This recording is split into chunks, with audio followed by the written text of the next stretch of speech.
You may now start, sir.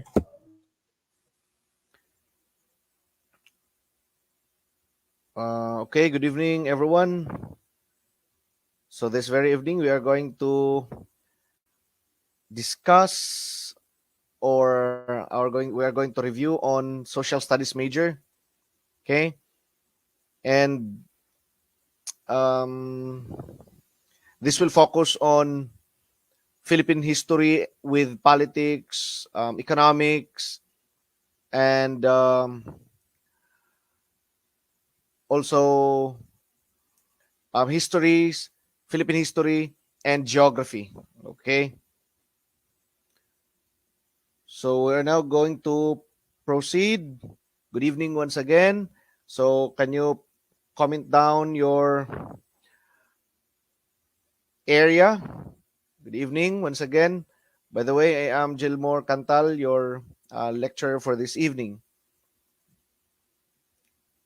Okay, so teachers, you can comment down the school or your place. Okay, and now we'll start. On December 21, 1898, President William McKinley announced his decision to keep the Philippines as an American colonial position. Let us take note that President William McKinley was the U.S. president during the Treaty of Paris. Okay? The Treaty of Paris was signed on December 1898, and he was the president then who described or who made a decision to keep the Philippines under American colony. Okay? And he described this mission as benevolent assimilation. Okay. Not the Philippine Commission, not the Treaty of Paris, and not the Treaty of Tordecelas. Okay. Now we're going to discuss each of these items so that you will have a background, and if ever there are questions that will lead to these answers, no? Hopefully during the actual let exam, so it will be easy for you to answer. Okay. So once again, teachers, you are free to comment or send your answers, even though there's already a red marking signifying the correct answer. Okay? Sige, let's proceed. Take note that the decision of President William McKinley to keep the Philippines under American colony is called benevolent assimilation. Okay, good evening, Miss Cherry May Olyamot. Okay, now let's discuss.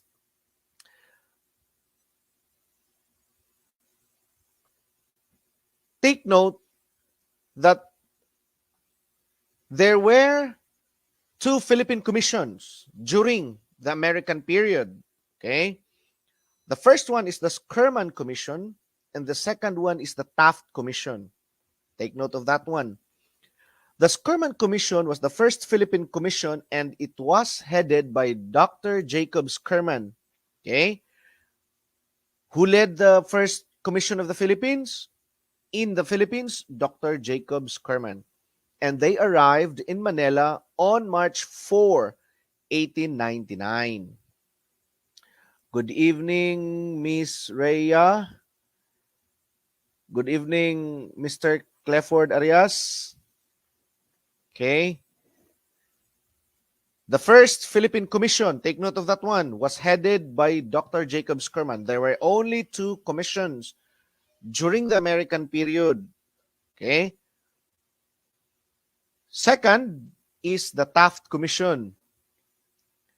It was headed by William Howard Taft. That's the second Philippine Commission. And the thing that we must remember in the Taft Commission is that it established a judicial system. Okay? And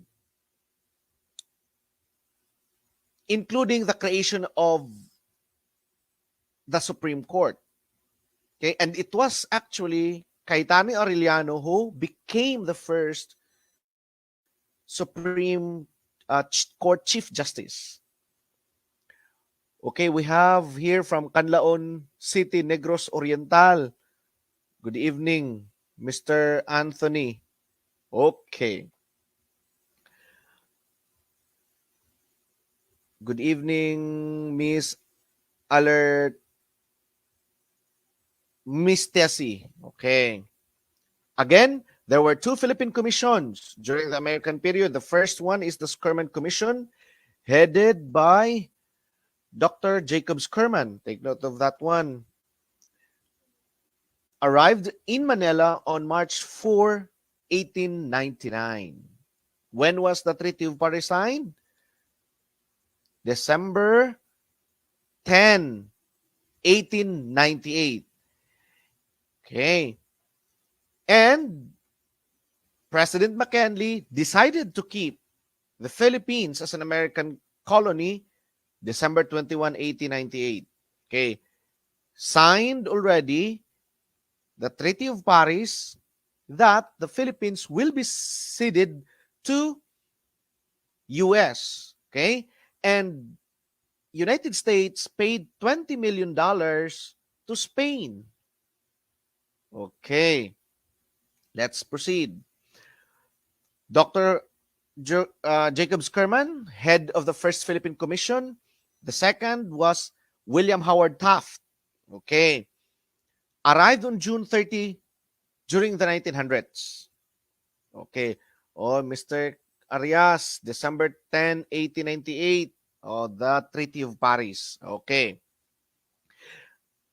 Take note, one thing that we should remember during the Taft Commission is that it established a judicial system in the Philippines. Okay. The Treaty of Paris was a treaty of peace between US and the Kingdom of Spain. Okay. It's a treaty, between US and Spain. The President of the United States of America signed in Paris December 10, 1898. The United States will pay to Spain the sum of $20 million within 3 months. Okay. Bright kunos, Mr. Arias, ingon pas Dave. Okay. Next is the Treaty of Tordecelas. Take note, if the Treaty of Paris is a treaty between US and Spain, the Treaty of Tordecelas was a treaty between Spain and Portugal. Take note. And it is a treaty whereby Spain and Portugal divided the world using a demarcation line, divided the newly discovered lands outside of Europe between the Portuguese Empire and the Spanish Empire, or the Crown of Castile. Okay. So when we say the head of the first Philippine Commission, Dr. Jacob Skerman. When we are going to talk about the head of the second Philippine Commission, William Howard Taft. Okay. The Taft Commission is known for establishing the judicial system in the Philippines. Okay, including the creation of the Supreme Court. Okay. When we talk about the Treaty of Paris, it's a treaty between US and Spain. The Treaty of Tordesillas, it's a treaty between Spain and Portugal. Okay. Let's proceed.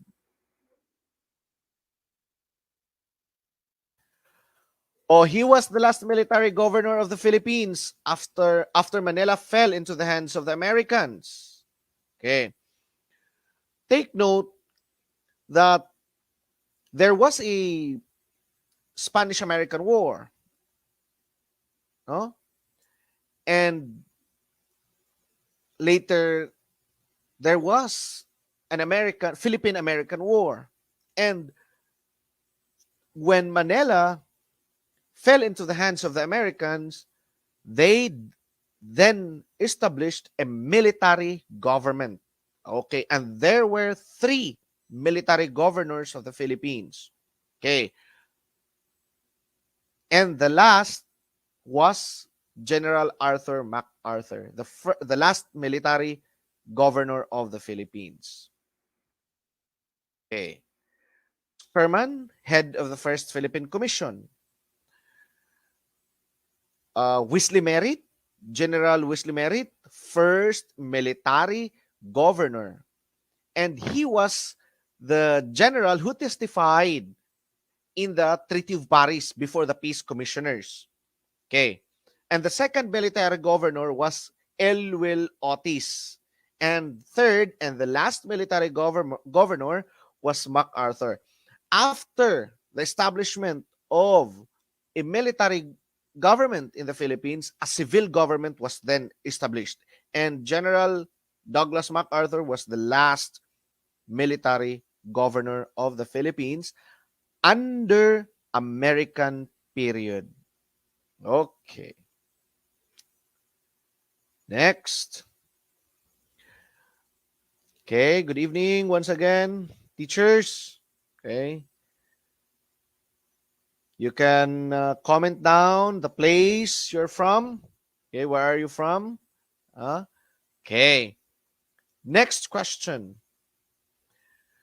He was the Governor General where he ordered a systematic distribution of family names for the Filipinos to use listed in the Catalogo Alfabetico de Apellidos, because when the Spaniards came in the Philippines, there were no sure names, used by the native Filipinos.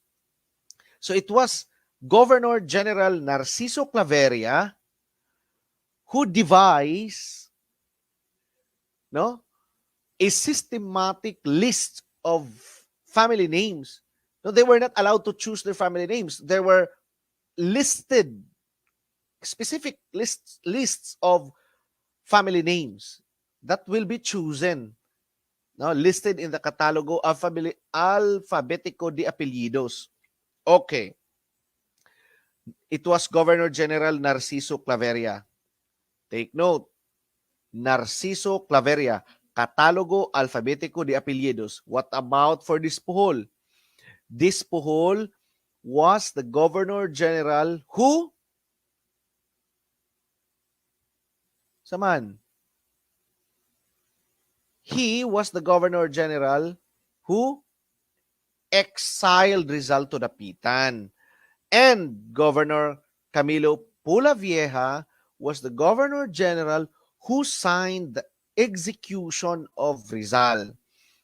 What about for Diego de los Reyes?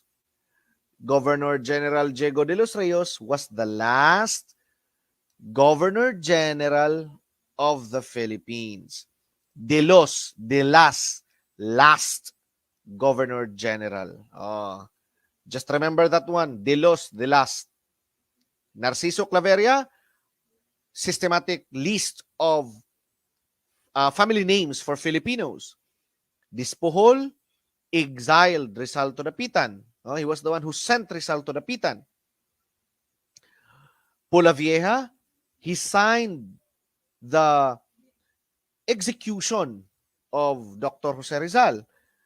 De los Reyes, the last Governor General of the Philippines. Okay. He was the Governor General when the Spanish-American War took event. Okay. Head of the First Philippine Commission, Dr. Jacob Skerman. Head of the Second Philippine Commission, William Howard Taft. Okay. During the civil government under Taft, when Taft became the civil governor of the Philippines, actually he was the first civil governor. Okay, the first civil governor, William Howard Taft. He was the head. He was the head of the Second Philippine Commission. Okay. Known for establishing a judicial system in the country. But before the establishment of a civil government in the Philippines, a military government was first established, right? Who was the first military governor? Wesley Merritt. Who was the second military governor? Elwil Otis. And the third and the last military governor before a civil government was being established, General Douglas MacArthur. The first civil governor, William Howard Taft. And William Howard Taft declared March 2, 1903 as the Philippine Census Day. Okay. Philippine Census Day. Take note of this one, teachers.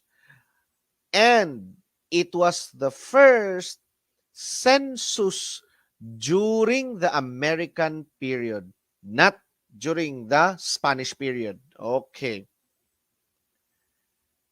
Because during the Spanish regime, I think there were two official census, okay, that happened, okay, during the Spanish period. But during the American period, this was the first census that happened March 2, 1903, or considered as the Census Day. Okay. Odara. Now, teachers, I said a while ago that March 2, 1903 was not the first census of the Philippines. It was the first census during the American period.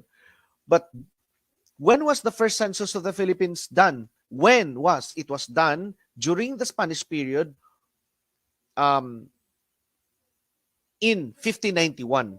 Okay? And they used the taxes paid, the tributes, okay. March 2, 1903, the first census during the American period. December 31, 1877, take note, it was the first official census of the Philippines, and it was during the Spanish period. December 31, 1877. March 2, 1903, the first census during the American period. Okay. December 31, 1877, it was the first official census of the Philippines during the Spanish period. Okay. 1591, the first census. But first official census, December 31, 1877. Do not be confused with that one. March 2, first census of the Philippines during the American period. 1591, first census of the Philippines. First census, because we were under Spanish period, no? Spanish regime. But the first official census of the Philippines were records of the total living inhabitants of the country was being collected through parishes and Cabeza de Barangay to the Gobernadorcillos was on December 31, 1877. 1939 was the census during the Commonwealth period, during the term of Manuel L. Quezon. Okay. Take note. We're going to review this one later on. Okay. March 2, 1903, during the American period, the first census day of the Philippines during the American period. 1591, the first census of the Philippines, the first ever census done in the Philippines. That was during the Spanish period. December 31, 1877 was the first official census of the Philippines. 1939 was during the Commonwealth period under Manuel L. Quezon, the second census of the Philippines. Okay.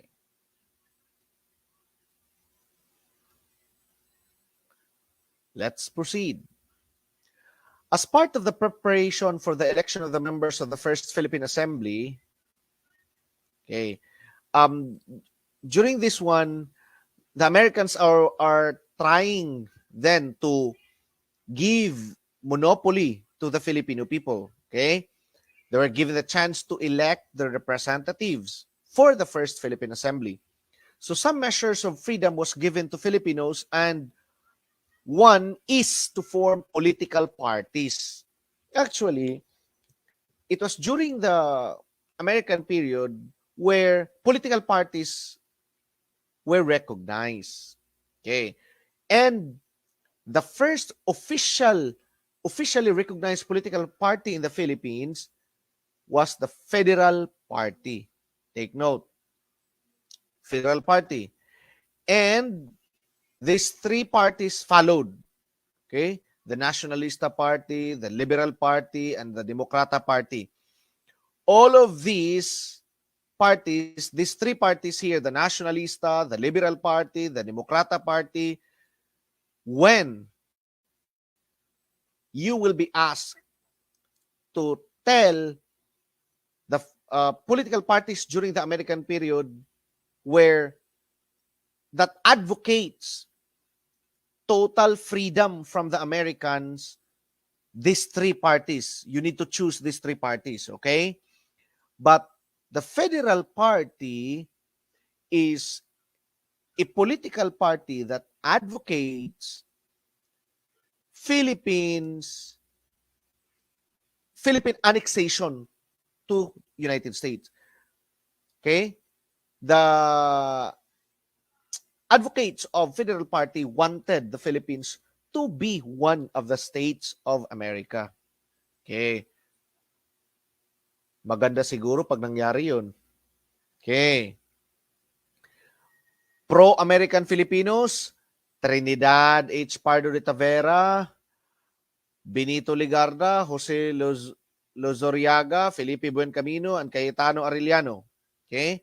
The first three names, Pardo de Tavera, Ligarda, and Lozoriaga, were members of the expanded Second Philippine Commission. Who was the head of the Second Philippine Commission? William Howard Taft. Okay. And during his tenure as civil governor of the Philippines, they expanded the programs of the government from being purely American-run government. They included now Filipinos, but pro-Americans. Now remember, I said a while ago that the Federal Party is a Filipino party. Okay? And it was actually the first official recognized political party.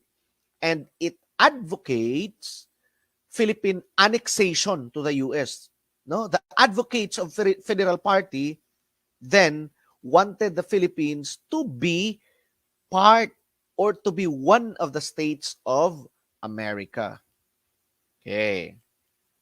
The five names suggested that the Filipinos were not prepared for self-government. They said, "Oh, the Filipinos are not prepared to run for their government. So it should be better that the Philippines be an annex to America or be one of the states of America. We will be given monopoly, but still under American government." Okay. By the way, the founder of Federal Party was Trinidad H. Pardo de Tavera. Okay. Founder of Federal Party, Trinidad H. Pardo de Tavera. The first officially recognized political party in the Philippines, Federal Party. It advocates that the Philippines be one of the states of America. Okay. Now, during the American period, okay, women wanted to voice out their rights. Okay. And there were women who advocates for the right to vote. And they're called suffragettes. Okay. pensionadas, they were also given chance to be scholars in the United States. That's pensionadas. And opposite is pensionados. They were male, okay? Mga lalaking Pilipino na nabigyan ng pagkakataong maging scholar doon sa Estados Unidos. Pensionados. Pensionadas, women scholars. Okay. Teachers, are you still there? Can you send a heart or some likes if you are still with me?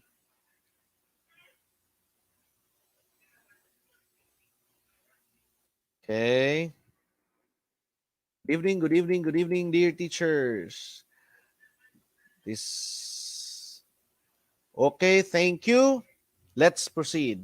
Women who advocating for the right of women to vote, they're called suffragettes. Okay. Now let's talk about the first organic law for the Philippines enacted by US Congress. Take note, we're discussing here the period whereby the Philippines was still under American period, okay? The first organic law, because Jones Law is still an organic law for the Philippines, but the first organic law is Cooper Act, okay, or the Philippine Bill of 1902, okay? And it was the first bill enacted by the U.S. Congress for the Philippines. Okay. Important features of Cooper Act. Take note, the Cooper Act removed Catholicism as a state religion. Okay? Take note, we're now discussing the Philippines during or an American period. We're no longer discussing the Philippines during the Spanish period. The first organic law, Cooper Act. One of the primary features of Cooper Act is removing the Catholicism as state religion. Okay? And establishes the Bill of Rights for Filipinos. Okay. Let's proceed. Oh, this one is very easy. He died in his young age, but he is honored now as the hero of the Battle of Tirad Pass, Gregorio del Pilar. Okay, Gregorio del Pilar or Goyong. Okay. Marcelo H. del Pilar, take note, founder of Tagalog Spanish newspaper, Diaryong Tagalog. He was also the editor of La Solidaridad. Okay? And one common feature of Marcelo H. del Pilar is that when he is writing, okay, he used the language of the masses. Okay, unlike Rizal, who most of the time wrote something in Spanish, Marcelo del Pilar wrote in the language of the masses. Oh, kaingat kayo, dasalan ng tuksuhan, kadakilaan ng Diyos, sagot ng Espanya sa hibik ng Pilipinas. Okay. But he had written books in Spanish and became famous. The two books written by Marcelo del Pilar in Spanish, La Soberania Monacal in Filipinas, La Frailocracia Filipinas. Cayetano Arellano, first Chief Justice during the American period. Take note that the Taft Commission established the first ever judicial system of the country. And it was Cayetano Arellano who became the first Chief Justice. Antonio Luna, he was not a general. No, he was not a military officer. But he became a general during Aguinaldo's term. No? During the revolutionary government of Aguinaldo. He was a pharmacist actually. Okay. Pero may common defect daw ang mga Luna. Short-tempered. Okay. And he was hacked. Yung pinatay si Luna, he was hacked by a bolo by a captain in the name of Pedrong Castilla from Cavite. Okay. Next,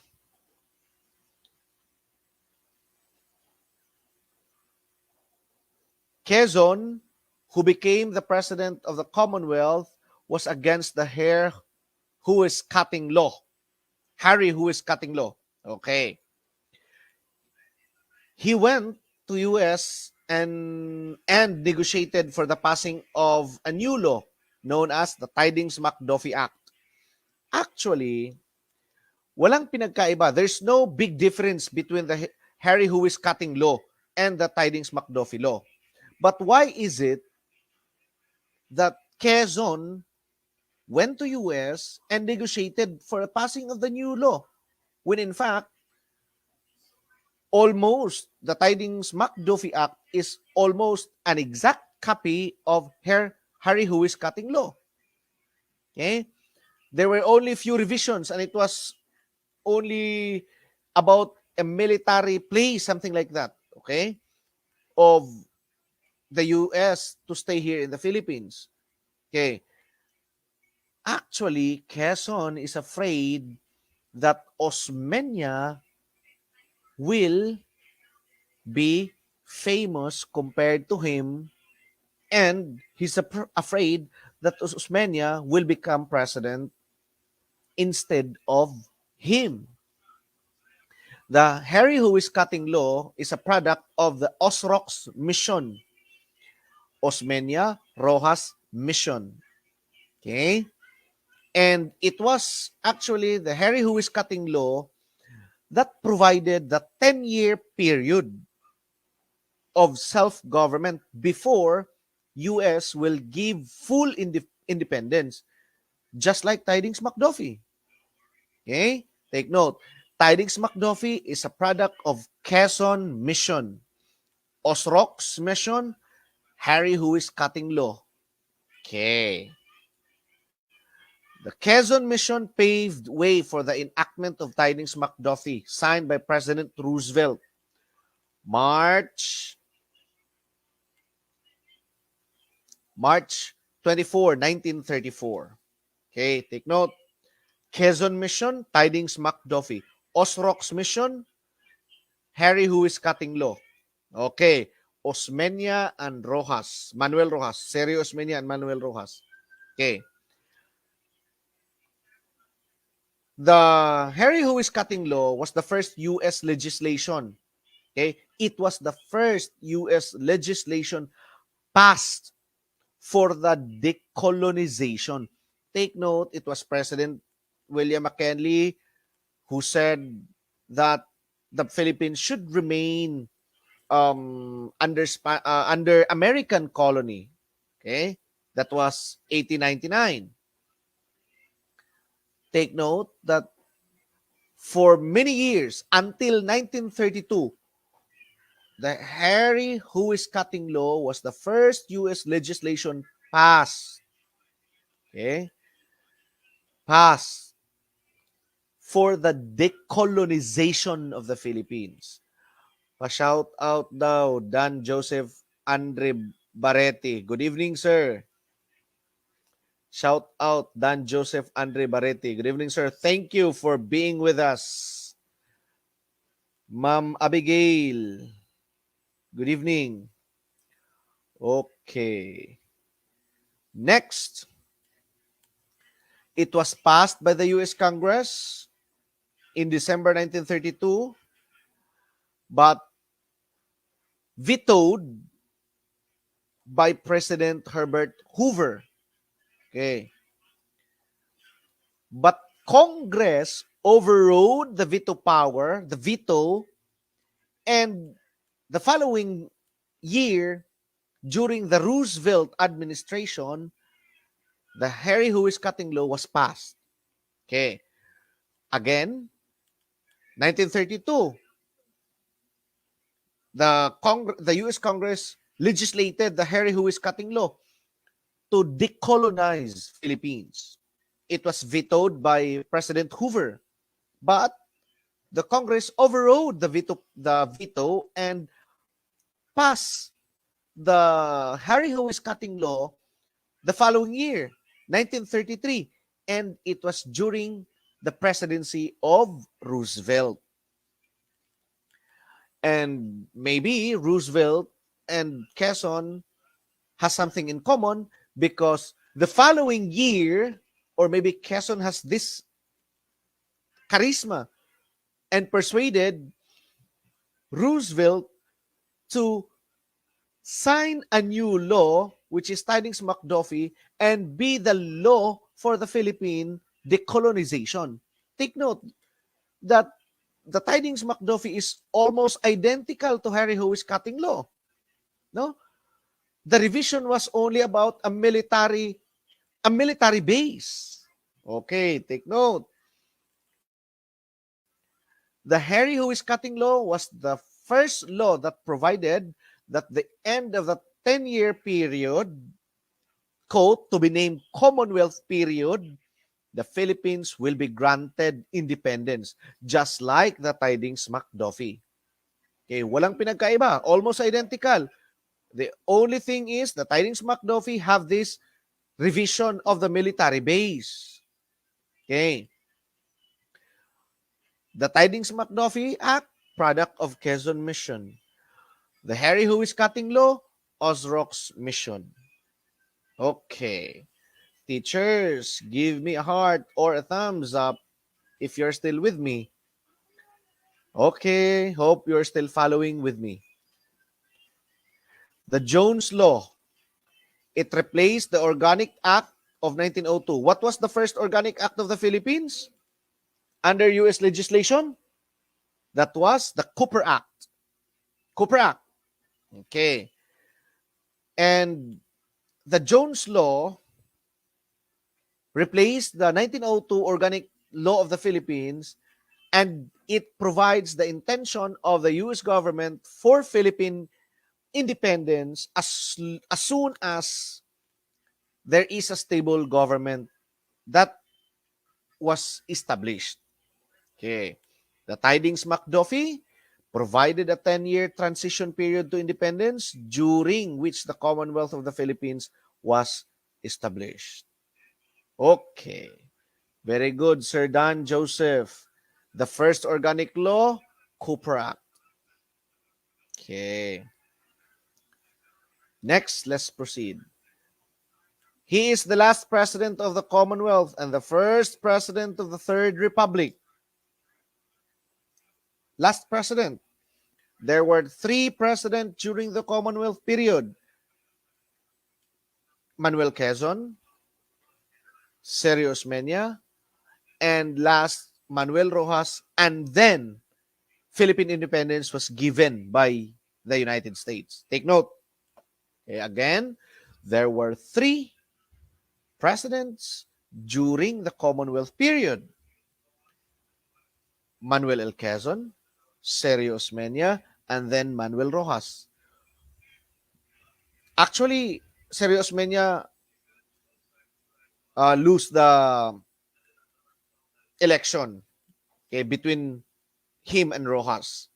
And it was during the tenure of Rojas as president that the Americans granted full independence for the Philippines. Oh, before we are going to proceed, what was the date that the Americans granted Philippine independence during the time or the tenure of Rojas as president? Sir Dan, Sir Clifford, Ma'am Abigail, Sir Dave, comment down your answer, teachers. Comment down your answers. Let's see. Oh, what was the date? Take note. Sige. Sige. July 4. The exact date, Ma'am Ann. July 4, 1946. Take note. That was the date when the Americans granted full independence. Okay? The Americans granted full independence for the Filipinos during the term of Rojas as president. Okay. After the Japanese War, let's move forward, fast forward. American, then Japanese period. After the Japanese War, Osmeña convened the Congress. Okay? And Rojas was elected as Senate President. Okay? April 23, 1946, not the first election under the American period. Okay? Um, April 23, 1946, Rojas was elected president. Okay? It was not the first election under American period. Okay? It's actually the second election, presidential election during the American period. Okay? So, April 23, 1946, Rojas became president of the Philippines, and the following month, July 4, 1946, was the date chosen by the American government to proclaim Philippine independence under President Harry Truman. Okay. July 4, 1946, that was the date that the Philippines was granted full independence from Americans. Okay. Rojas, the following presidents, up to Garcia. Okay, up to Garcia. Okay. From Rojas up to Garcia, the Philippines celebrated its Independence Day July 4, 1946. Okay. Good evening, Sir Lois, Vincent Lipon. Sir, good evening. Ma'am Cherilyn Ortez, good evening. Ma'am Jennifer, good evening. Okay. Rojas became the last president of the Commonwealth and the first president of the Third Republic. Okay. The First Republic was established by Aguinaldo. The Second Republic, during the Japanese occupation, when Philippines fell into the hands of the Japanese, it was Jose P. Laurel who became the president, and it was considered as the Second Philippine Republic. And after, when the Philippines won the war, when the Philippines and the Americans won the war against the Japanese, they established back the Commonwealth, and it was Osmeña who convened the Senate. Okay, and after that, there was an election, the first election for president after the Japanese period. Okay, and Rojas won the election, and he became the president. And then the Third Republic was established. From Rojas to Garcia, take note, Philippines celebrated our independence every 4th of July, 1946. But that's a new story when Diosdado Macapagal became the president. Okay. Who was the president of the U.S. when the Philippines was given full independence from the United States? President Harry Truman. July 4, 1946, under the tenure of Manuel Rojas as president, the last president of the Commonwealth and the first president of the Third Republic. The first presidential and vice presidential election was in 1935. Okay? This was the first election upon the enactment of the Tidings-McDuffie Act. Diba? A while ago, I said that the Harry Howes cutting law was almost the exact or identical to Tidings-McDuffie. But Quezon wanted to become the president. So he went back to US and asked President Roosevelt to enact a new law. And the product of Quezon mission was the Tidings-McDuffie Act. And the provisions of the Tidings-McDuffie Act suggested for a presidential election. Emilio Aguinaldo, run for president also during the time, for the presidency during the time. Quezon and Osmeña won. Aguinaldo lost the presidential battle. Also Aglipay. There were three presidents who ran during the 1935 Commonwealth election. Quezon and Osmeña, Aguinaldo and Raimundo Miliza, and Aglipay and his Vice President Nabong. Okay. Let's proceed. Okay, the First Republic, General Emilio Aguinaldo. The Second Republic, a Japanese-sponsored government, Josepe Laurel. The Third Republic, Manuel Rojas, Ilp Joe Quirino, Ramon Magsaysay, Carlos P. Garcia, Diosdado Macapagal, and Ferdinand E. Marcos. And after Marcos, we have the semi-federal government or semi-parliamentary government, the martial law period. Okay. I said a while ago that from Manuel Rojas up to Carlos P. Garcia, the Philippines celebrated its Independence Day every 4th of July. That is due to the fact that it was during July 4, 1946 that President Harry Truman gave full independence and self-governance, a self-government for the Philippines. Okay. The Third Republic, Manuel Rojas.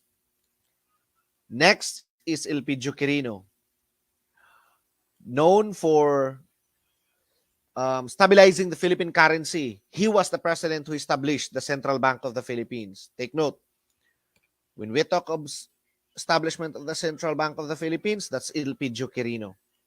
Okay. And also, he was haunted by the hook balahap.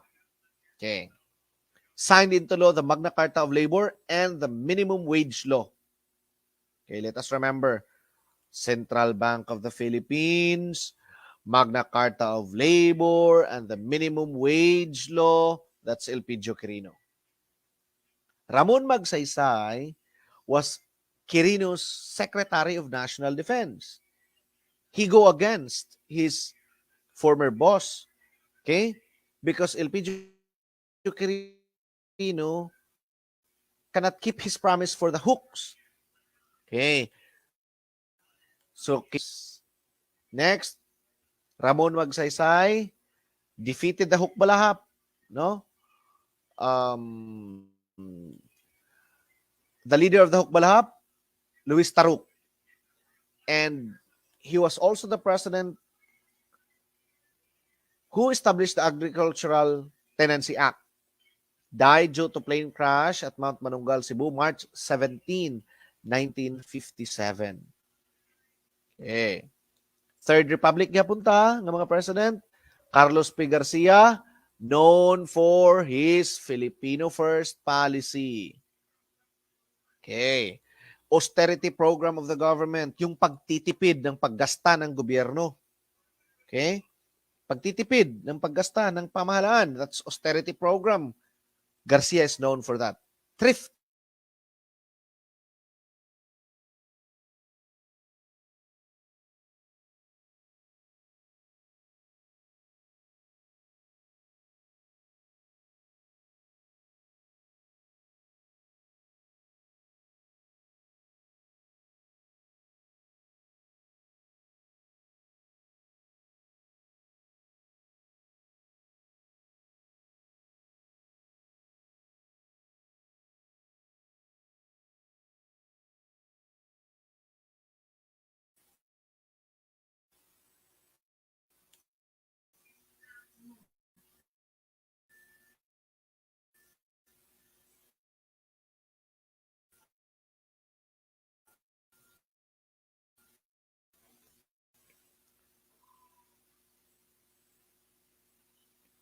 Okay, good.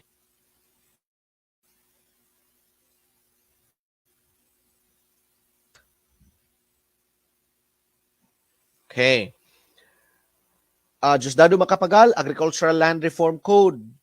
And he was the president who changed the Independence Day from July 4 to June 12. Okay. Binalik niya. Remember that it was Aguinaldo who declared Philippine independence on June 12, right? 1898. And the Americans, it was only the Americans who suggested that July 4 is their chosen date to give full independence. And from Rojas up to Garcia, July 4 is the Independence Day of the Philippines. And it was Diosdado Macapagal who changed it to June 12. Okay. He's also known for establishing the Mafilindo. Okay. That's the precursor of ASEAN. Okay. Malaysia, Philippines, and Indonesia. Okay. Ferdinand E. Marcos declared martial law. Take note, Proclamation number 1081, September 21, 1972. Prior to this one, there was a constitutional convention headed by Carlos P. Garcia. Okay? 1971, there was a constitutional convention. It was headed by Carlos P. Garcia, but Carlos P. Garcia died 3 days after his election as head of the Constitutional Convention. And he was succeeded by Diosdado Macapagal. Okay? They were both previous presidents during the Constitutional Convention, but martial law was being declared. Okay. He ordered the cancellation of writ of habeas corpus and martial rule. Okay. It's a form of government backed by militaries. Okay. Now, let's go back to the American period. During the American War and the Japanese War, he was the American commander in Bataan who surrendered to Japanese Imperial Army on April 9, 1942. Okay? And his surrender led to Bataan Death March, right? Okay. So he was the commander, Jonathan Wainwright, Edward King, MacArthur, or Masaharu Homa. Edward King. Bataan Commander, Edward King. Corregidor, Jonathan Wainwright. Okay. MacArthur was in Australia during this time when Bataan fell and Corregidor surrendered. Okay. Masaharu Homa was the chief general of the Japanese Imperial Army. Okay. Take note. Bataan Commander, Edward King. Corregidor, Jonathan Wainwright. Okay.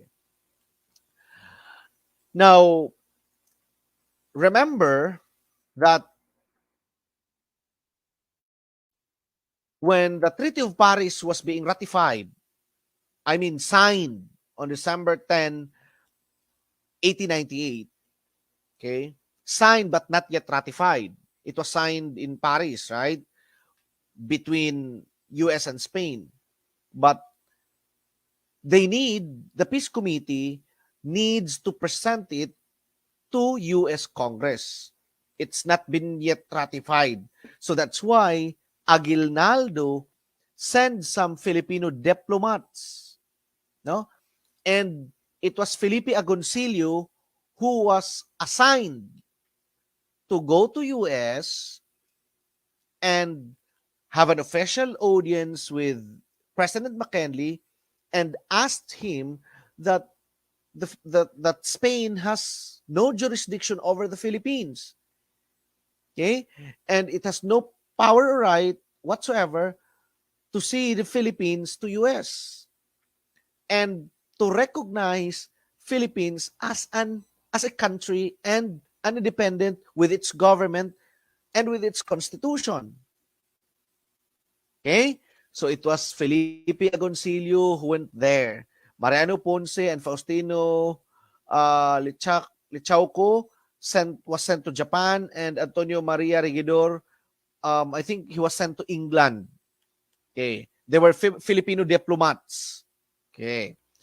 So, Felipe Agoncillo was a Filipino diplomat with the most important assignment, which was to seek official audience with President McKinley to prevent the ratification of the treaty between US and Spain. Okay. And take note, it was President William McKinley who declared that who decided that the Philippines should remain under American colony because of his mission as benevolent assimilation. Okay. Okay, let's proceed. Okay, let's review. American commander in Bataan, Edward King. Okay. Corregidor, Jonathan Wainwright. First head of the first Philippine Commission, Dr. Jacob Skerman. Head of the second Philippine Commission, William Howard Taft. First civil governor of the Philippines, William Howard Taft. Okay. Established a judicial system of the country, the Taft Commission. The three military governors of the Philippines, Wesley Merritt, Elwell Otis, and the last, MacArthur. Okay. A Filipino diplomat sent to seek official audience to President McKinley to prevent the ratification of the Treaty of Paris and to recognize Philippines as an independent country, a country with its own government and a constitution. That's Felipe Agoncillo. Okay, let's proceed. A mechanism or arrangement whereby buyers and sellers interact and in the process determine the price and the quantity bought and sold. Automatic market.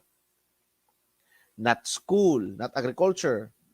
We can tell business, but when we are going to talk about the concept in economics, it's market. Okay, very good, Ma'am Cherilyn. Okay. Now later on, we're going to review. We're going to review. Okay. Next, it is the combination of inputs or factors of production in order to make goods and services.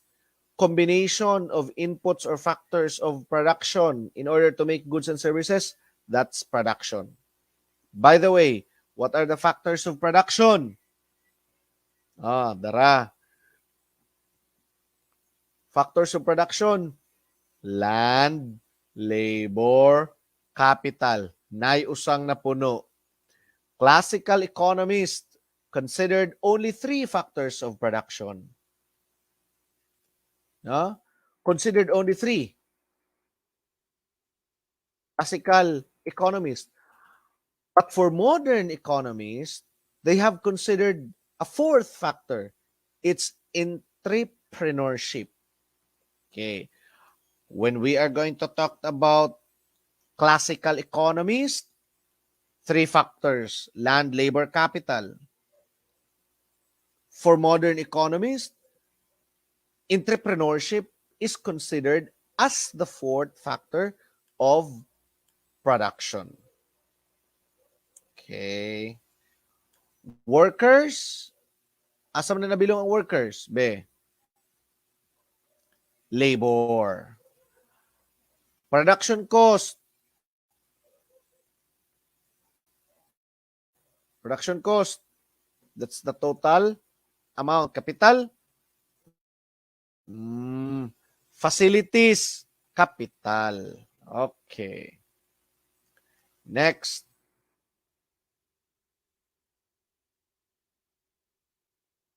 It pertains to the topsoil. O, klaro na kayo. Pertains to the topsoil and all natural resources in it.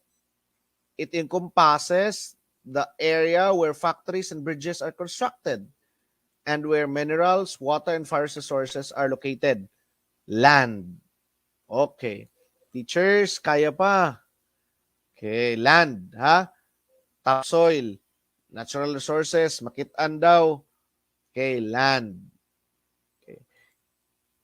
Now, when we're going to talk about durable goods used in the production of other goods and services, machinery, buildings, vehicles, roads, bridges are some of its common examples. Capital.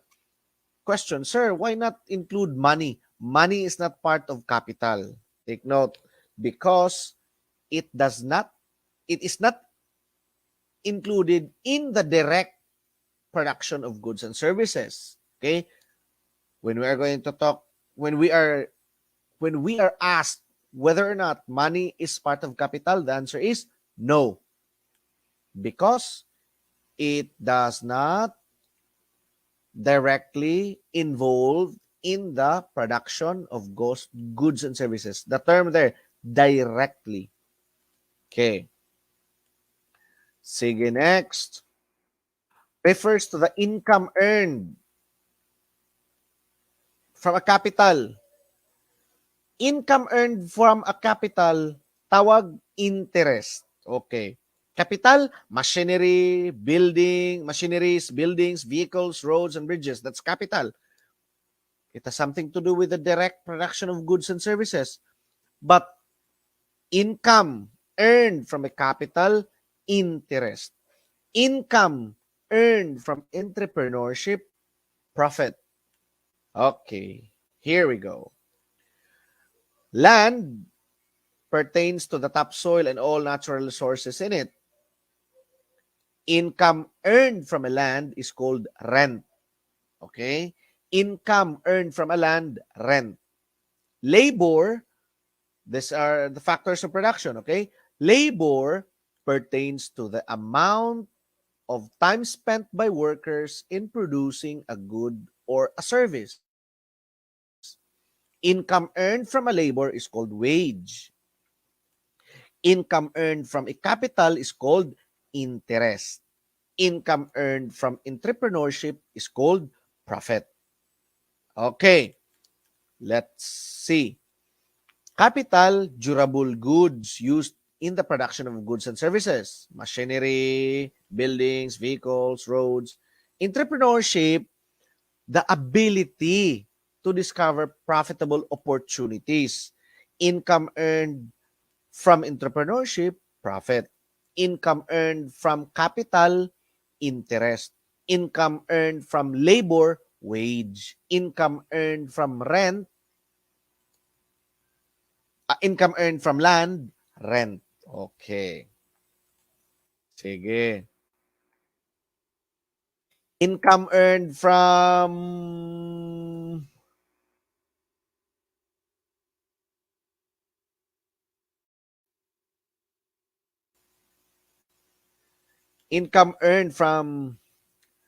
capital, income earned from capital, interest. Okay. Income earned from land, rent. Income earned from labor, that's wage. Income earned from entrepreneurship, profit. Okay. Income earned from capital, rent. Wage, interest, profit. Capital, interest. Land, rent. Labor, wage. Entrepreneurship, profit. Capital, interest. Okay. Income earned from entrepreneurship, profit. Okay, we talked about that one already. When we are going to talk about the area where factories and bridges are located, that's land.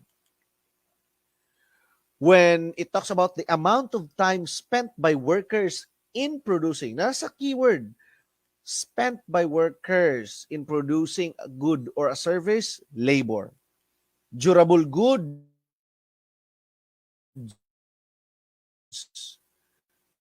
used for the production,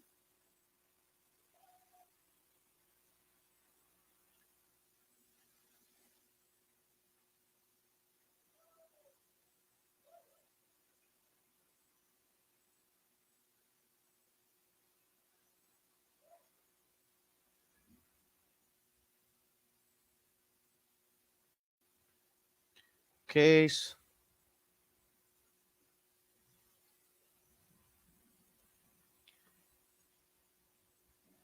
Teachers, can you still hear me? Can you please send some likes or hearts or thumbs up if you can still hear me?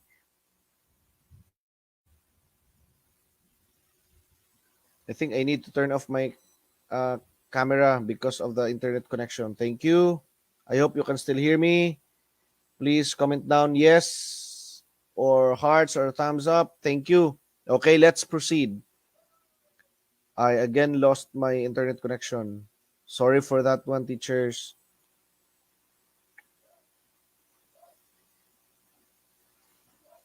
Sir Lois, madungog ra sir.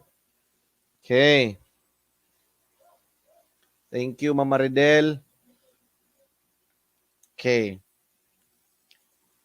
Again, income earned from land, that's rent. Income earned from labor, that's wage. Income earned from the capital, interest. Earned from entrepreneurship, profit. Thank you, Ma'am Rhea, Ma'am Charlene, thank you. Ma'am Jasmine, thank you. I'll be turning off my camera because all of a sudden I'm losing my internet connection. Okay. When we talk about the area where factories, from the word area, okay, land. The amount of time spent by workers, labor. When we are going to talk about the durable goods and services, that's capital.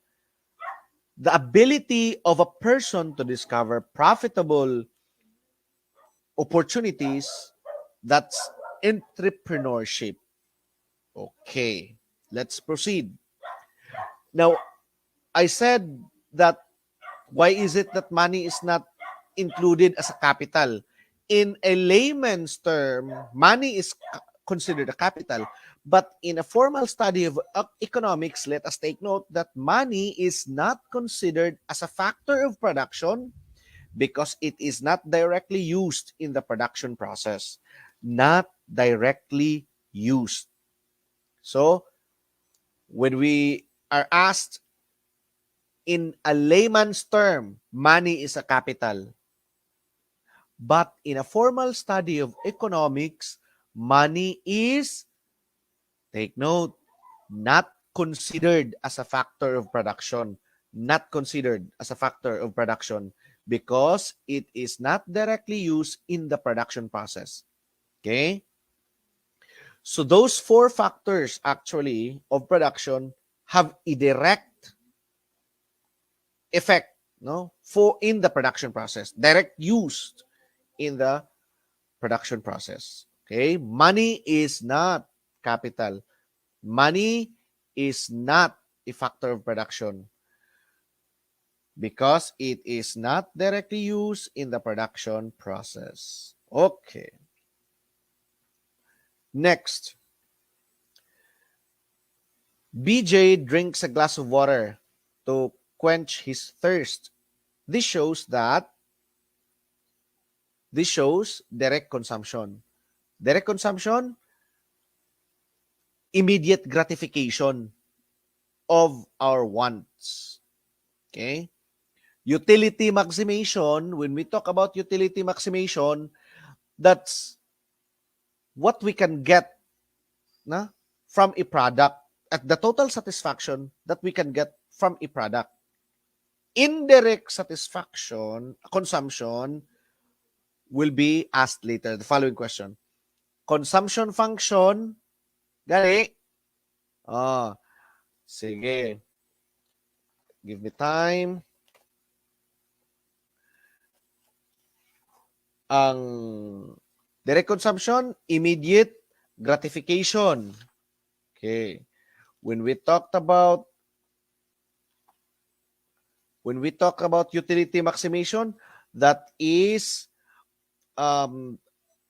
let's say it this way, the maximum satisfaction or the maximum benefit that we can get out from a product, okay, that we consume. Because actually, when we talk about utility in economics, it's the measure of happiness or satisfaction, or the benefit, or simply the benefit that a person may receive, can receive, no, from consumption. That's utility. So when we talk about utility maximization, it's the maximum satisfaction that a consumer or a person can get from his consumption.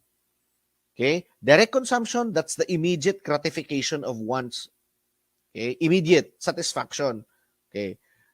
The boy here drinks a glass of water, cold water, because he's thirsty. BJ drinks a glass of water because he's thirsty. Okay? And to quench his thirst, he needs to consume cold water, a glass of cold water. That's direct consumption. When we talk about consumption function, dear teachers, take note, consumption function is the relationship between disposable income and their consumption. Okay. Consumption function, disposable income, and consumption. That's the consumption function. The relationship between disposable income and consumption. Now, we talked about disposable income. What is disposable income? It is the income that remains after subtracting taxes. Okay? The income, disposable income, disposable, magasto, or it can be saved. Okay? So, if the disposable income increases, consumption also increases. Consumption function talks about the relationship between disposable income and consumption. Increase in disposable income, increase in consumption. Okay. So, parallel, not opposite. The same flow. If disposable income increases, consumption also increases. When we talked about utility maximization, it's the total satisfaction that we can get from consumption. In economics, utility is the satisfaction or the happiness derived from consuming a goods or services. Di lang kaunon, no? But including services. Okay. Utility or atong pasimplihin. Let's simplify the meaning of utility. Utility is the benefit we can receive. If we can benefit out of a thing, of course, we are satisfied and we're happy. That's utility. Okay. Now, next. Here, indirect consumption. BJ and LA Corporation buys tons of mangoes from local farmers to make local-made juice to address demands on healthy fruit juices which are locally made. Indirect consumption. The company is consuming mangoes. But the finished product which will be consumed by the consumers are the fruit juices. Okay, indirect consumption. Okay. Let's proceed. When we talked about direct consumption, that's immediate gratification of wants. When we talked about indirect consumption, the finished product is being consumed, not the raw product. The raw product is being processed and then the finished product is being consumed by the consumer. That's indirect consumption. Utility maximization is the total gratification, satisfaction that a person can get out from consuming a good or a service.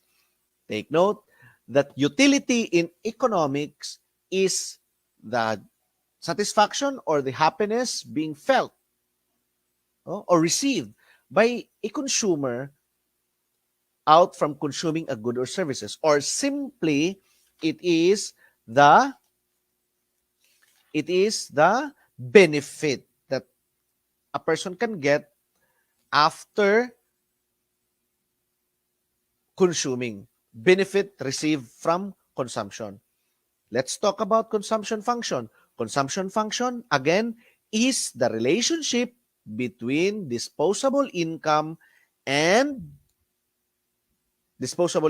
and consumption. The higher the disposable income, the higher is the capacity to consume. Okay.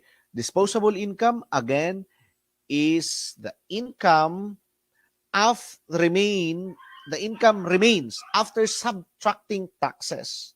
That's disposable income. So disposable income can be spent for goods and services or it can be saved. Take note. Let's proceed. Again, indirect consumption. Next, refers to the use, or utilization of goods and services by consumers in order to address their wants. Utility, it's the happiness or the satisfaction felt or received. It's the benefit received after consumption. Disutility, the opposite of utility. Consumption, the use or the utilization, ginagamit. Wealth effect. Okay, wealth effect. We're going to discuss that one here. Okay.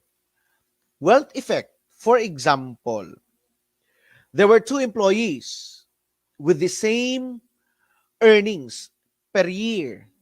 Okay, let's say, for example, the two employees, the example here given, 300,000 a year. At the end of the year, there were two employees. The other one was able to save 80,000 pesos in the bank, while the other one has none. The 300,000 were all consumed.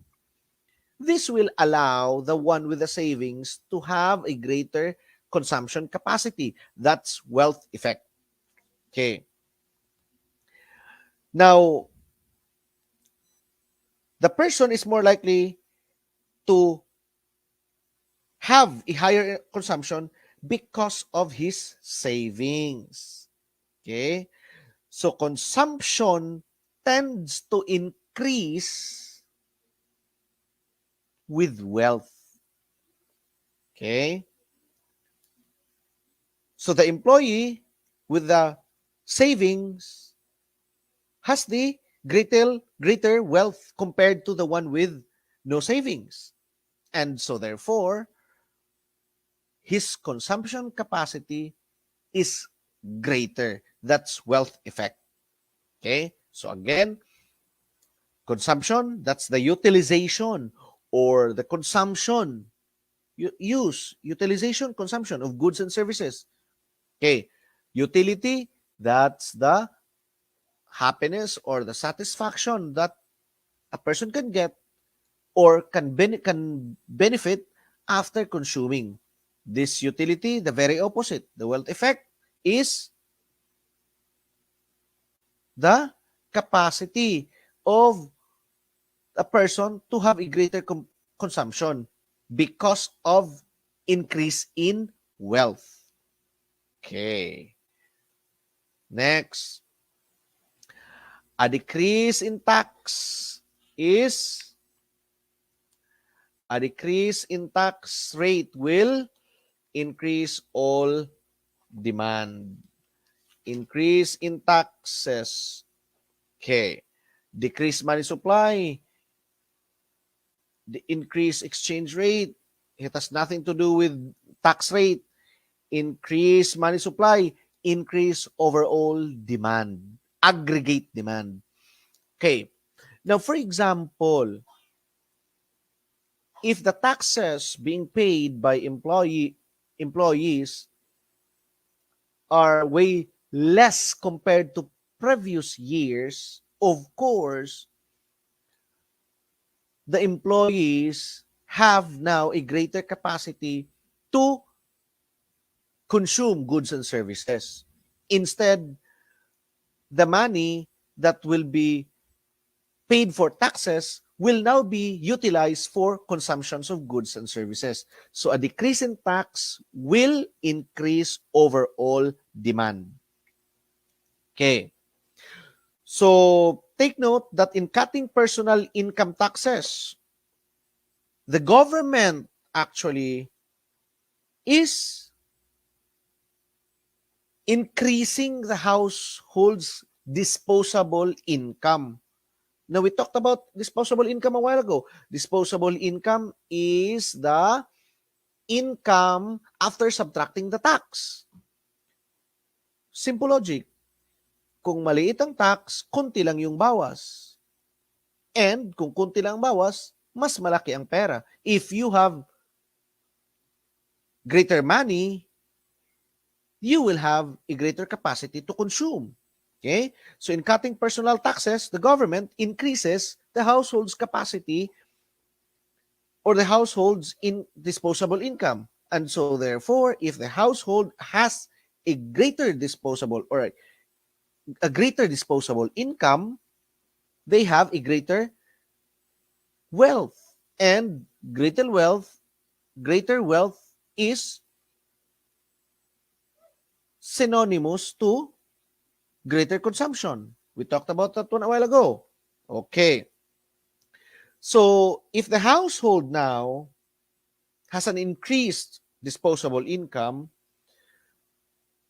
the household will spend some of this additional income on goods and services. Right? Okay? So we can say that a tax cut, or a decrease in tax increases consumption spending and also increases the aggregate demand. So a decrease in tax rate will actually increase overall demand. Okay. Ma'am Nivel Francisco, good evening, ma'am. Ma'am Cherilyn, good evening once again. Ernie, good evening.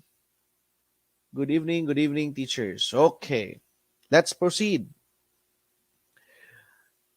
Now, there are two fiscal policies that the government can adopt. It's the contractionary fiscal policy or the expansionary fiscal policy. Okay, let's talk about this one later. This might be included in the actual exam, economics, no? Maybe. Okay, the government adopts a contractionary fiscal policy when there is excessive inflation. Contractionary. Okay. Now, let's talk about contractionary fiscal policy. Okay. Contractionary fiscal policy is a decrease in government spending, rise in taxes. Okay? Rise in taxes. Or a decrease in government transfer. If there is high inflation, the government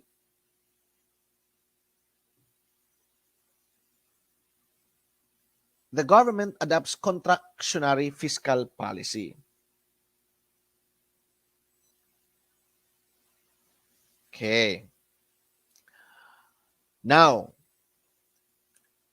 I said that when there is inflation, government adopts a contractionary fiscal policy.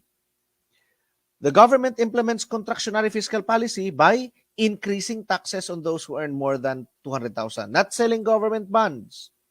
But a question, sir, what if um, increasing taxes only? Oh, that's the answer. Or it may only say increase in taxes.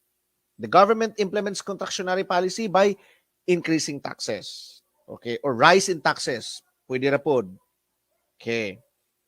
Not increasing government spending because if a contractionary fiscal policy is being implemented by the government, there is a decrease in government spending, not increase. Increase in government spending, that is in the expansionary fiscal policy. Take note. In an expansionary fiscal policy, there is an increase in government spending. Okay? And this is during recessions. Okay?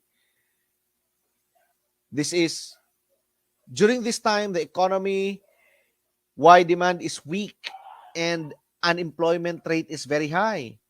So the government should adopt expansionary fiscal policy. Okay? Take note.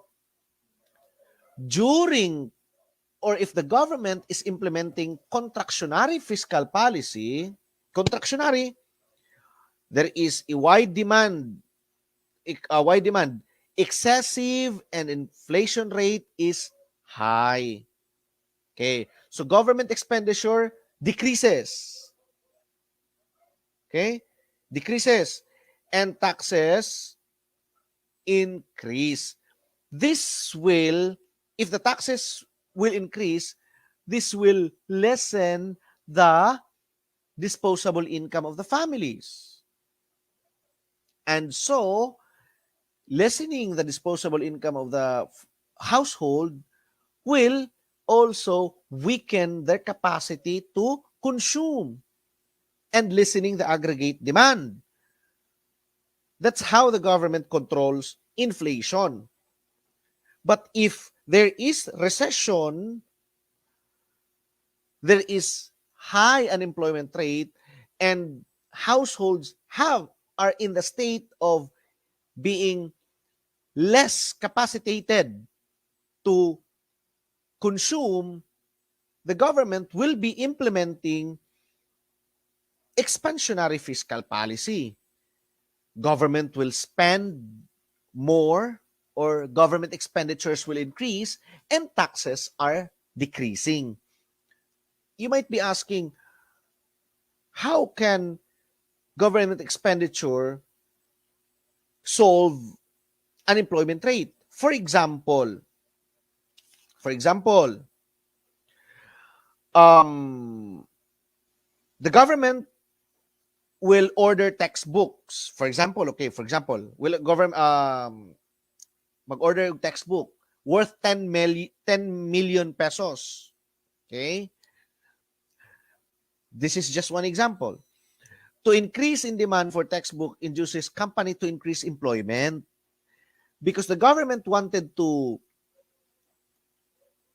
buy books. So they wanted to buy books for example, for the new school year, 10 million.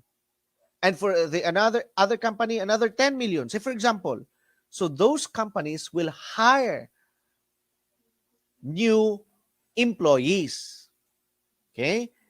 And those employees are now being capacitated to consume because taxes are very low during the expansionary fiscal policy. Okay. Or infrastructures, bridges and roads to enhance production. Engage in business. Okay. So take note that during the expansionary fiscal policies, these are implemented during recessions, when there is high unemployment rate. High employment rate. Demand is weak because households do not have, or let's say, for example, less capacitated to consume. So government expenditures will increase and taxes decrease. Okay. Opposite in contractionary fiscal policy. In a contractionary fiscal policy, demand is excessive, sobra-sobra, and inflation rate is very high. So the government will implement a contractionary fiscal policy through decrease in expenditures and increase in tax. Okay, I hope that's clear. Give me a thumbs up or a heart if it is indeed. Thank you. Uy, only one. Sana yung iba? Where are the others? Okay. Okay, thank you. So I hope um we did able to differentiate expansionary fiscal policy and contractionary fiscal policy. A government will adopt contractionary fiscal policy when there is inflation, okay? But when there is recession, expansionary fiscal policy. Demand is weak, unemployment is very high. Okay? So government expenditure will increase in an expansionary fiscal policy and taxes are being decreased. Okay.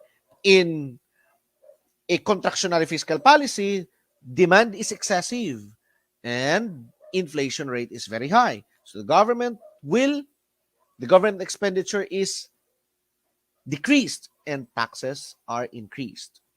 Okay, let's proceed. Increasing taxes, that's contractionary fiscal policy. When there is an increase in taxes, there is a less disposable household income. When there is less disposable household income, families have less capacity to consume. Okay. Consumption increases when wealth increases. Okay, those are concepts that we need to understand. So reduction in government spending, reduction meaning less, reduction spending in increase in tax rate will decrease aggregate demand. Take note that in an economic condition where demand is excessive, there is inflation, right? So the government will adopt a contractionary fiscal policy in order to balance once again the economy. Okay, that's the concept, to balance the economy. Okay, so to decrease the aggregate demand, instead of having an excessive aggregate demand, i-lessen ang demand. Okay. Next, let's proceed. If government spending would increase, government spending would increase. That's expansionary or contractionary? Expansionary. Increase. Okay, government spending increase. The deficiency in aggregate demand. There is a weak demand is weak during there is a weak demand, no, in an expansionary fiscal policy when the government is implementing expansionary fiscal policy, because during this economic condition the aggregate demand is very weak. So in order for the government to balance again the demand, not to have a deficit agreement demand, not excessive but balanced, government need to spend to or increase its expenditure and may kulang lower taxes. So the deficiency in aggregate demand will be reduced. Okay. If government spending will decrease, the deficiency in aggregate demand will raise. Lulubo ang deficiency.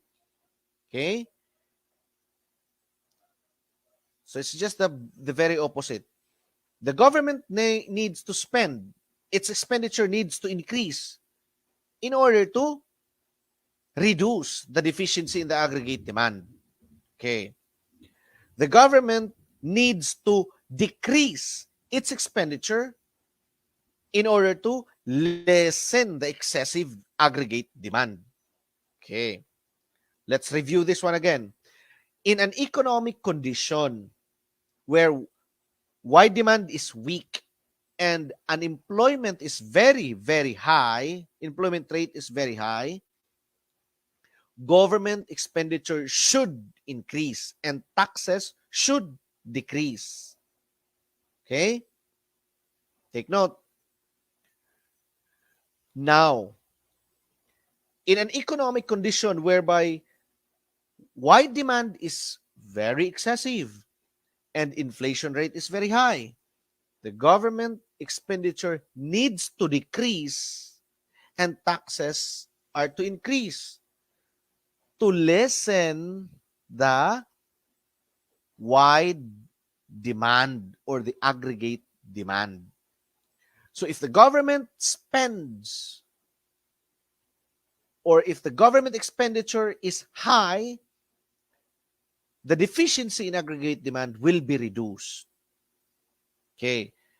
Because when increase in government expenditure will give chances to unemployed citizens to be employed. In plus, taxes are decreased. Okay. This policy involves taxes and government spending. That's fiscal policy, automatic. Okay. The government implements an expansionary fiscal policy. Expansionary, okay. The government implements an expansionary fiscal policy to address the bleak condition, or bleak meaning it's a something like a recession, okay, a bad condition of the economy. Okay, not increase. The answer here is wrong. Increasing the interest loans, that's wrong. We need to check here. Okay, now teachers, can you now comment your answer because letter D here is wrong. Okay, so what's the answer of this question for this particular question? The government implements an expansionary fiscal policy. I've reiterated this one many times. Ma'am Jennifer, wala may F diya, ma'am. The government implements an expansionary fiscal policy to address the bleak condition of the economy by expansionary fiscal policy, reducing workers of firms, reducing spending and increasing tax collection, increasing expenditures, and decreasing tax. Okay, teachers, can you now answer? Ma'am Cherilyn, Ma'am Cheremay, Ma'am Jennifer, give me your answers now. Ernie, Maridel. Sige. What's the answer for this particular question? An expansionary fiscal policy is being implemented. The answer is letter C. When a government implements an expansionary fiscal policy, take note, expenditure increases and taxes decreases. Okay? So, Ma'am Cherilyn, Ma'am Jennifer, Ma'am Maridel, Ma'am Cheremy, expansionary, gani, if it is expansionary fiscal policy, expenditure increases, tax decreases. Okay. If contractionary fiscal policy, expenditure decreases, tax increases. Okay? Sige.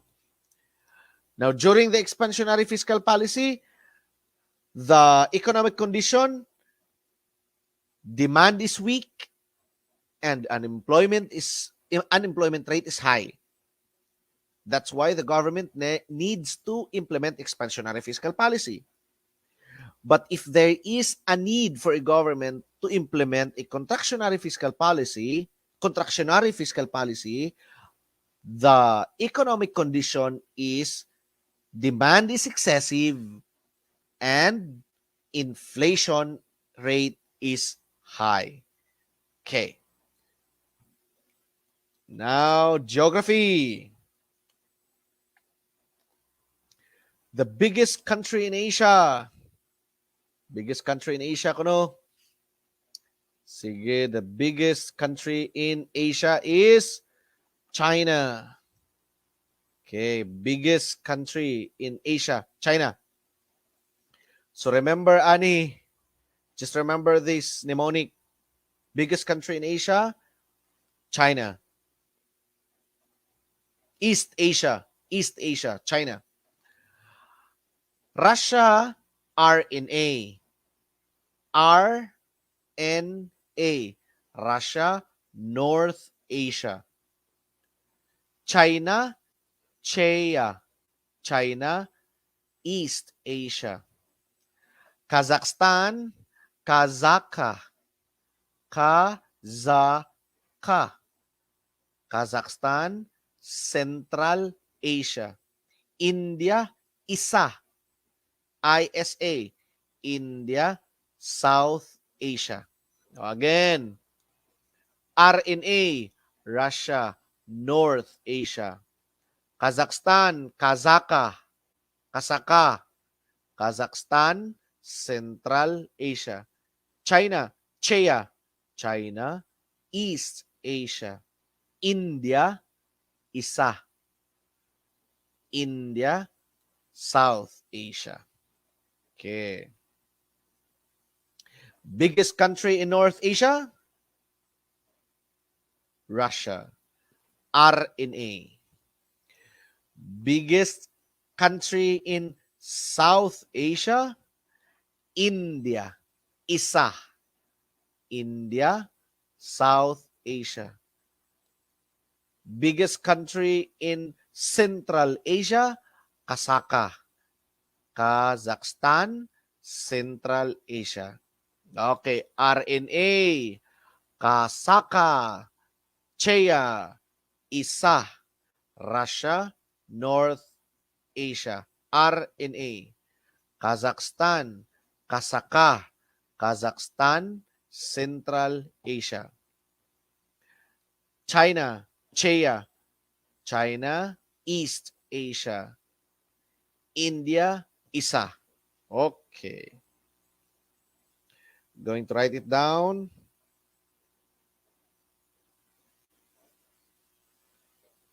Give me a moment.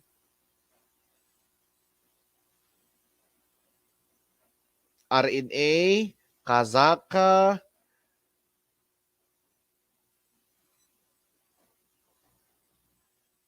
CHEA, and ISA. Okay. Next. Here. The term civica or civics is derived from the Latin word civis or civicus, which means mamamayan. Okay. That's why we called citizens. Okay. Civicus, mamamayan. So civica or civics came from a Latin word, civis or civicus. It means mamamayan. Okay. Here we have another question. It is a power of state to take possession over private property for public use with just compensation. Take note, private property for public use.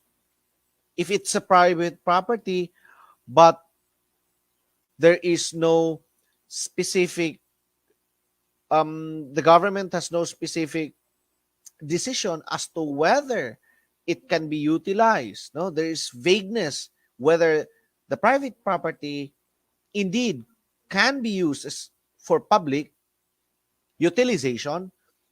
That's not under power of eminent domain, because the power of eminent domain is a state power to take possession over private property only for public use and with just compensation. Question: the private property is taken for public use. Can the government automatically use it without just compensation? No. The government must pay first before the property could be taken over for public use. Take note. Okay. Here, process where an individual, though neither born, hindi pinanganak, nor a native of a country, may acquire citizenship. That's the process called naturalization. Now, let's discuss hus sanguinis and hus soli or hus luce. From the word sanguinis, meaning blood, it's actually the type of citizenship where that the Philippines is adopting.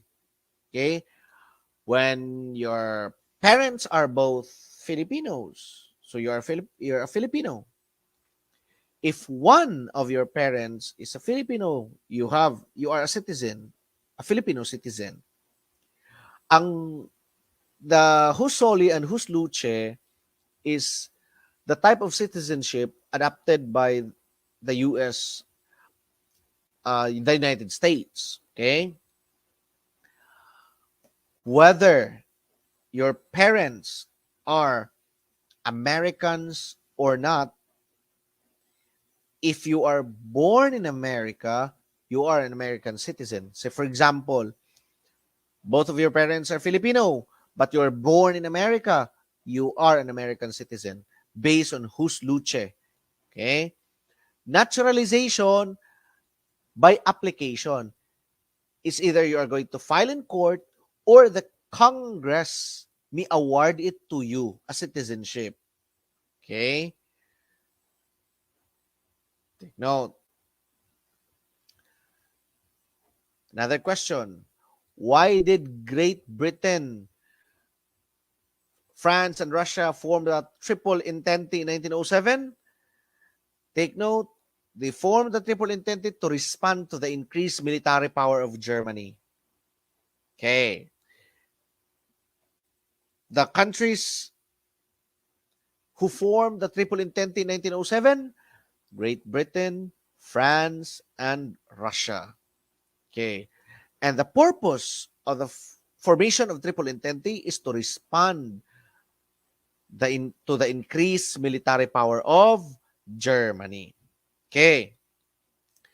Here, under the CARP law, Comprehensive Agrarian Reform Program, the retention limit, say for example, you are a daughter of a hashindero,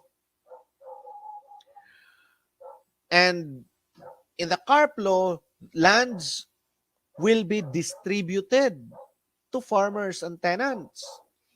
The retention limit to be awarded to each child. Say, for example,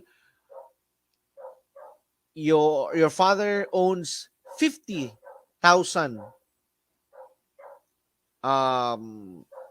Let's say, for example, 50 hectares. Oh, kana. 50 hectares.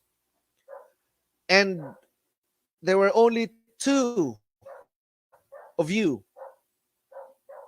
daughters, you will receive each only 3 hectares. So the remaining land portion will only be 6 hectares. Okay? The 44 hectares will be distributed. So here, to each child, 3 hectares.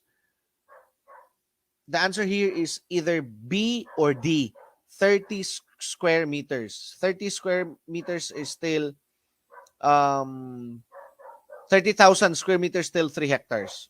Okay? Here, a law which made treasonable the advocacy of independence or separation from the United States with a severe punishment by imprisonment or worse, death. Sedition Law. Now, I've read a reviewer, and their answer for this one is the Brigandage Law. The Brigandage Law is applicable only to those people that can be found going along or associated with groups advocating independence o tinatawag kang bandido, bandits. The reconcentration law is a law whereby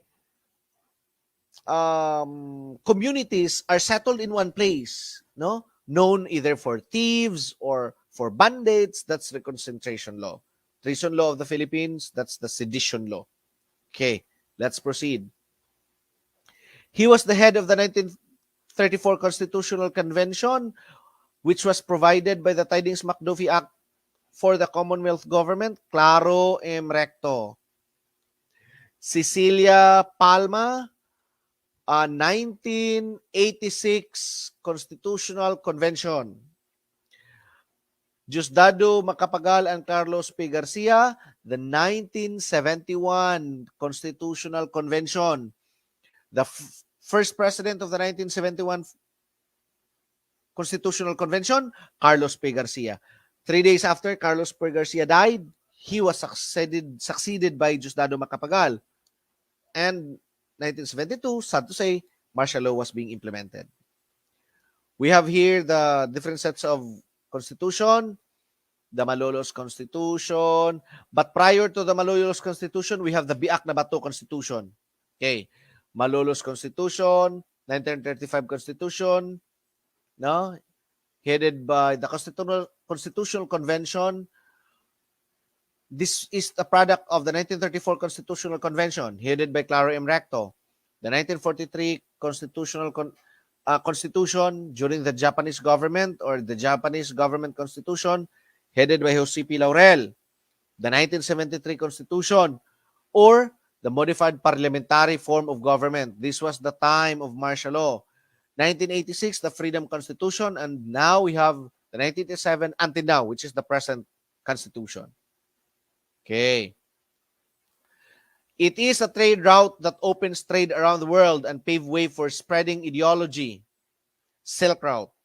The Magellan's Route is known for circumnavigating the world. Caravan, Persian traders. Salt route. This is a route whereby essential salts are carried, no, during trades. But a trade route that opens trade around the world, it's a 4,000 mile that brings China to Europe, to the Roman Empire. Okay, 4,000 mile route, Silk Route. The known route that is said to pave way for spreading ideology, Silk Route. Okay. Next, the tax that is collected based only on income. Tax collected based only on income. Direct tax. Okay. Example of direct taxes: income tax, capital gain tax, property tax, estate tax, gift or donors tax. Okay? Based on income. So, levied directly on people. That's direct tax. Okay? Example of indirect taxes: customs duty tax, excise tax, value-added tax, sales tax. So, ang indirect taxes levied on a particular economic activities. For example, buying of commodities. For example, cellular cell phones or items, luxury items, cars, something like that. Okay? That's indirect. If it is levied on directly on people, that's direct tax.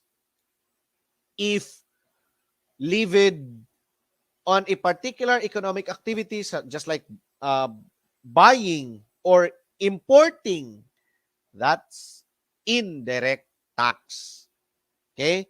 Example, again, take down notes. Example of direct taxes, we have income tax. Direct on people man. Levied directly on people. Income tax. Capital gain tax. Okay, it's a profit. Kaning capital gain tax, it's a profit. Okay? Property tax. Value of land, for example. Improvement or personal properties, that's property tax. Estate tax. Transfers from deceased person to legal heirs, that's estate tax. Gift or donors tax. Examples of indirect, again, indirect taxes levied on particular economic activity, not on people. Customs duty, excise tax, value-added tax, and sales tax. Okay. Next question. It is a characteristic that is cultural rather than biological. It is an acquired identity and learned through socialization. Gender.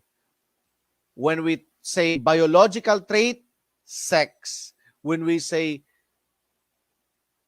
acquired identity or cultural, gender.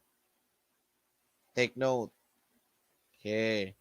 Teachers, still 28 viewers. Thank you for staying. I hope you will be learning something this evening. Okay. Despite the fact that it's already 10:30. It is the study of populations with reference to the size and density, mortality, growth, migration, and the interaction, social economic conditions, demography. Who coined the term demography? Akil Gillard. To the 25 viewers, take note that Akil Gillard coined the term demography. Oh, arkansi na tong wala. Wa man na diri, ako na nagisulti. The term demography was coined by Akil Gillard. Demography, study of population, size, density, mortality, growth, migration. Who coined the term demography? Akil Gillard. Achillard.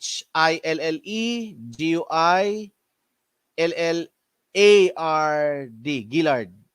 Okay. Akil Gillard. Okay. Here. To express that there is no significant difference between the food intake of office workers, teachers, actual question research, and social studies na ay research. Okay? To express that there is no significant difference between the food intake of office workers and food intake of group of teachers is, timanin ninyo, remember, no significant difference, no significant. It is stated in a negative form, automatic. You are going to look for the H sub O statement. H sub O, null hypothesis. Stated here, no significant, negative. the null hypothesis will always be stated in a negative form. Now, question, why is it that Roman numeral 1 is the answer? No significant difference, man. Why is it that not Roman numeral 2? Not equal maning Roman numeral 2. No? No significant difference. Walang pagkaiba. So meaning equal. No significant difference. Null hypothesis. X sub 1, food intake of the office worker. Walang panagkaiba. No significant difference. Parihas between the food intake of group of teachers. X sub 2. Null hypothesis. Basta no significant. Stated in a negative form, null hypothesis. Ang null hypothesis, dili inani. H sub A, alternate hypothesis. Maunanay, equal, not equal sign. Okay? Null hypothesis will always be stated in a positive form. There is a significant difference. May pagkakaiba. Significant difference. H sub A, stated in a positive form, affirmative form, alternate hypothesis. To the 28 viewers, I am going to tell you, when are we going to accept the null hypothesis? If the question will be asking you, when are you going to neglect the null hypothesis? Or when are you going to accept the null hypothesis? Take note. If the calculated t-value, I'm going to type it here, CV, if the calculated tabular value is less than, if the calculated t-value is less than the tabular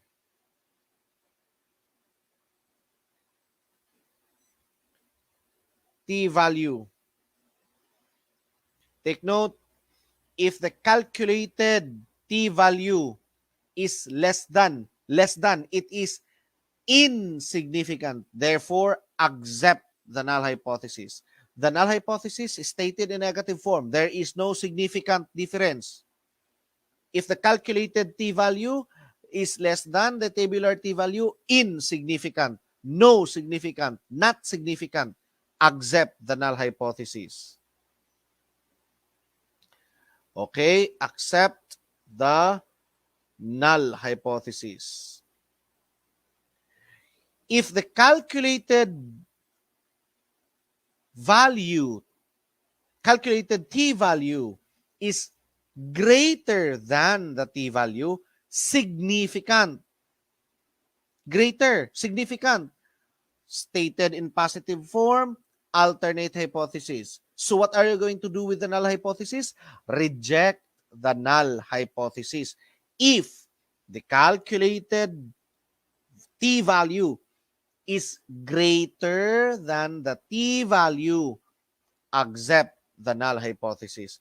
Most particularly, if the research talks about relationship, correlational, okay, or causal comparative.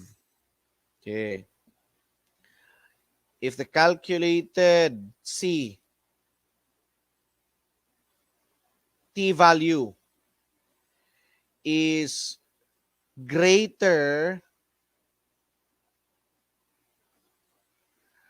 than the t-value,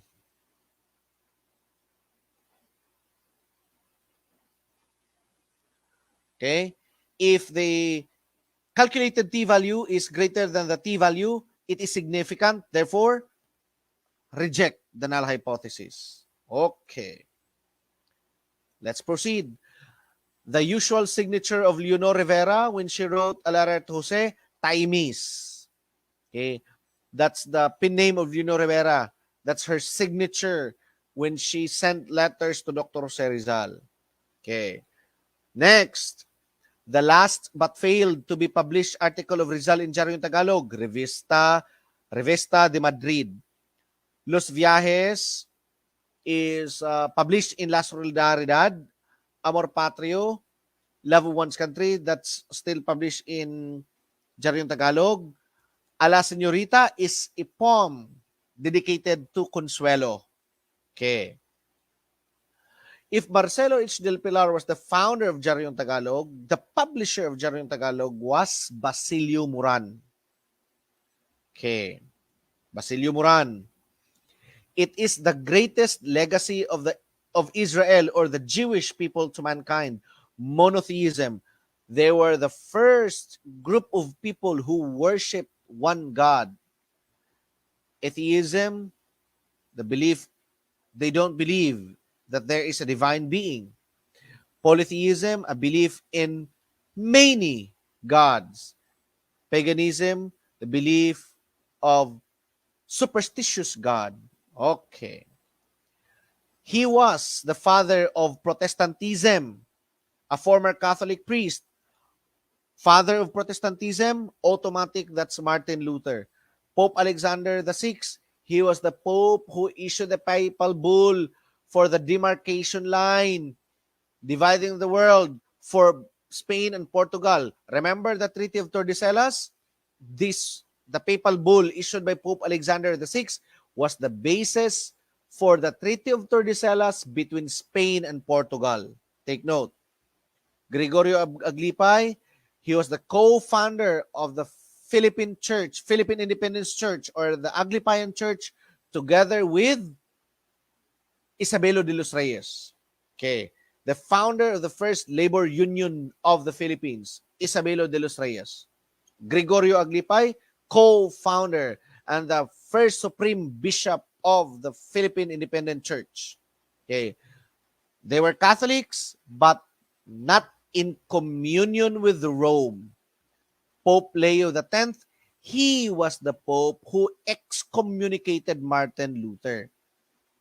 By the way, why is it that Martin Luther was excommunicated? It was due to his 95 Thesis, due to his opposition on some church doctrines such as indulgences and purgatories. Take note, no?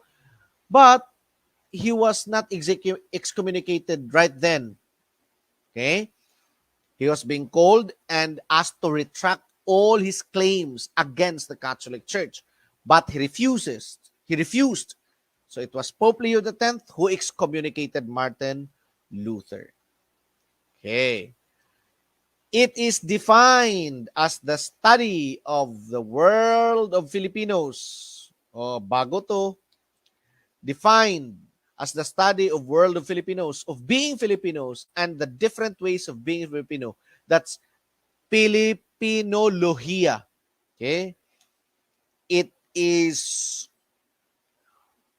coined by Prospero Cuvar, no, from the Department of Anthropology in the University of the Philippines. Study of the world of Filipinos and being Filipinos and the different ways of becoming a Filipino, of being a Filipino, Filipinologia. Okay. That's our counterpart of Western philosophies, Filipinologia. It was Prospero Cuvar who coined the word Filipinopologia. Filipinologia. Okay. The largest river in the world, Amazon River. Longest in the world, Nile River. Yangtze River, longest in Eurasia. And the longest river in the world to run in one country, only in China. Cagayan River, longest in the Philippines. Again, largest, the Amazon in South America. Nile River, Egypt, longest. Yangtze, longest in Eurasia, and longest in the world running in one country.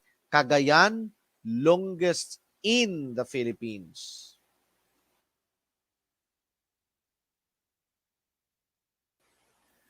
Okay. And that ends our discussion this evening. Thank you, teachers. I hope you did learn something this evening. Okay. Thank you so much. Thank you for being with us. Thank you so much. Okay, I hope you did learn something this evening. So, for those who are with us tonight, please give us a heart or a thumbs up. Now, actually, this is not the only items that we should have been discussing. But the only thing is, I can't sign into Zoom, so I wasn't able to save or to upload here all the questions. But don't worry, I'll be sending the documents to you na lang, okay? So thank you, teachers. God bless everyone for the September licensure examination. The LCTC family are praying for all of you that you will be passing the licensure examination this September. God bless everyone. Thank you, and goodbye.